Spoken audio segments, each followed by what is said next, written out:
Now, here you can see that these are the key stages in the digital image processing. We generally start from here. This is the problem domain. That is, this is where we have the image, so to say, a scene, you can say, right? A body or a scene or an object to be viewed and processed, right? And we take the image of that. That is image acquisition, and that will be definitely by means of a camera. And then you have image enhancement. Enhancement is to, make uh, more better for a human perception, so to say, how the human view an image, removing the noise and such different issues. Then image restoration. Restoration is a little different from enhancement. Enhancement means it is more human centric, but restoration is more machine centric or mathematical model centric. That just means, restoration means restore. You say restore a particular architectural building. Might be, uh, the some architectural building is there which has been spoiled due to weather or rain or whatever it is, and that building has to be restored. Similarly, you have old manuscripts which are, as time passes, they are weathered, right? Or some of the data is lost within that. So they might be trying to rectify that and get those documents in a proper way. That is restoration process. Okay, get the original. Restore means get the original form. Get the original form is the restoration.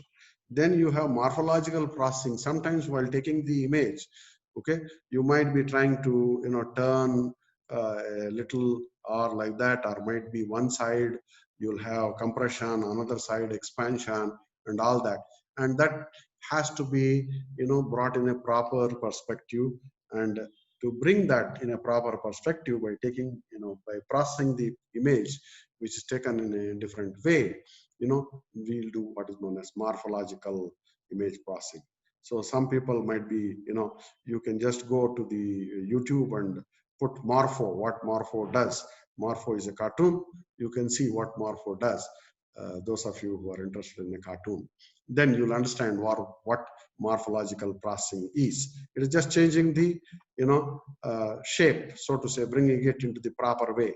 The head should be of one size, the body should be of one size. You can't have the reduction of that in one way and expansion of that in another way.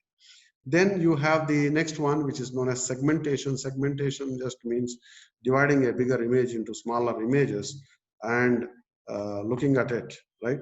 Looking at it. And that will lead to the segmentation. Then within an image, you might have many objects.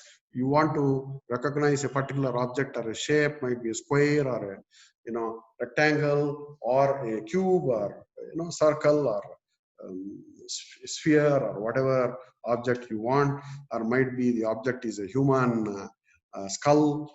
To recognize those objects, we might be using object recognition. Then the representation and description of the same. Representation and description of the same. In between, we might have the color image processing if the image is a colored image, and also, so that the amount of memory which the image might take, if you want to, represent it properly, it might be quite huge. So to reduce that, we use what is known as image compression. However, image compression is out of the scope of the digital image processing in our syllabus, because image compression itself is a topic on its own, right? Image compression itself is a topic on its own. We might be briefly discussing all the others: image acquisition, enhancement, restoration, morphological processing, segmentation. Okay, object recognition also very less we might be bothering, because this is a topic on its own, right? More about machine learning and such different things might be there. But the, representation and description also we have. Image compression we don't have, but color image processing also we have. So these two topics, image compression and object recognition, are the two topics which we might not have all that much.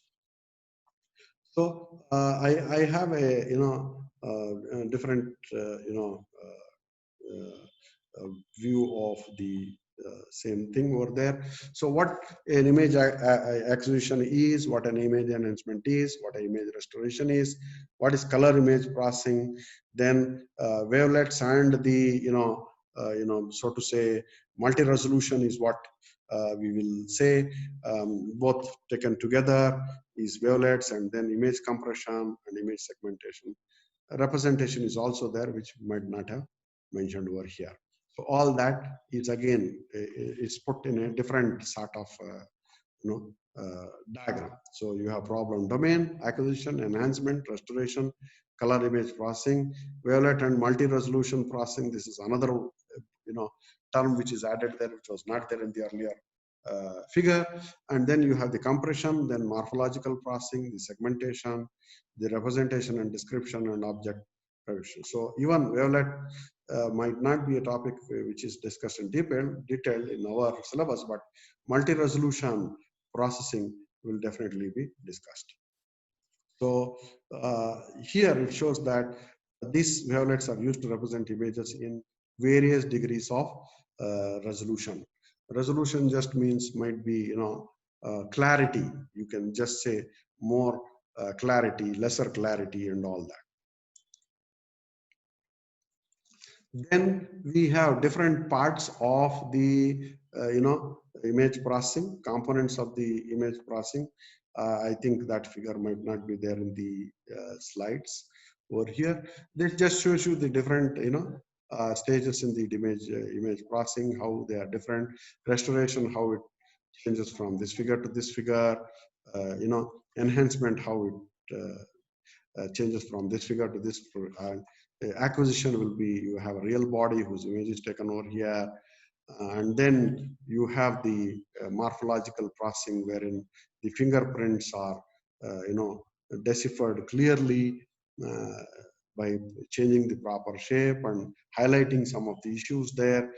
Then segmentation is dividing an image into parts so that we take out the prominent features of that, and then object recognition will be dividing the objects into different areas, so to say. We might say that we might have what is known as a classification of the images. By classification, we do the object recognition. Then we try to represent what type of shape it is. How do we describe whether this is nearer to this by how much percentage, whether this is nearer to this by how much percentage, whether this is nearer to this by how much percentage, and that is representation and description.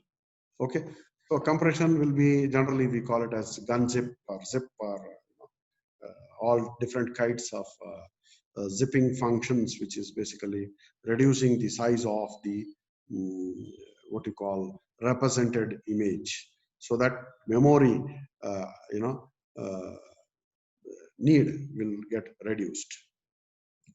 Then color image processing is adding color to different parts of a image so that we can represent the we can decipher, a human can decipher the parts more easily. Okay, so this was the agenda as far as the PPTs was concerned. But as I said, I don't have that figure in the this figure in the slides. So taken out from here. You have the components here of an image processing system. So you have the image sensor or the image camera. This is the problem domain. This is a hardware over here. What are hardware you have is just giving us the components. And you have the image sensors where the camera will take the image of that, and then specialized image processing hardware might be there which processes the image. And correspondingly, you have the image processing software also which tries to again processes the image. Hardware might have different properties. Specialized hardware is much faster than the software. Generally, we see that the specialized hardware is much faster than the software, but in some cases we might use both of them, in some cases only one of them. Then once it is processed, then you can store it into the computer, all that the software, might be stored in the computer, so computer is needed, and this software processing will be done within the computer, and hardware whatever processing is done, and that is also put in the computer, and the computer, from the computer it passes to the mass storage hard disk or something like that, tape or hard disk or something like that, or it might go to the display device, such as might be a TV screen or whatever you have, right? Or you can take a printout, which is a hard copy, right? You can take a printout, which is a hard copy. So these are just different components whose, again, explanation is given over here, whatever I had given. Image sensors, what do they do? Specialized image processing hardware, what does that do? What is the computer used for? And within the computer, you might have the software. Mass storage is for storing the images. Image displays for displaying the images. And then you have at the end, the if you want to transfer it at a remote end, then you might be using a network or internet or whatever, WAN, LAN type of thing over here. A network might be WAN or LAN. So with this we'll stop at this point. This just finishes our introduction. So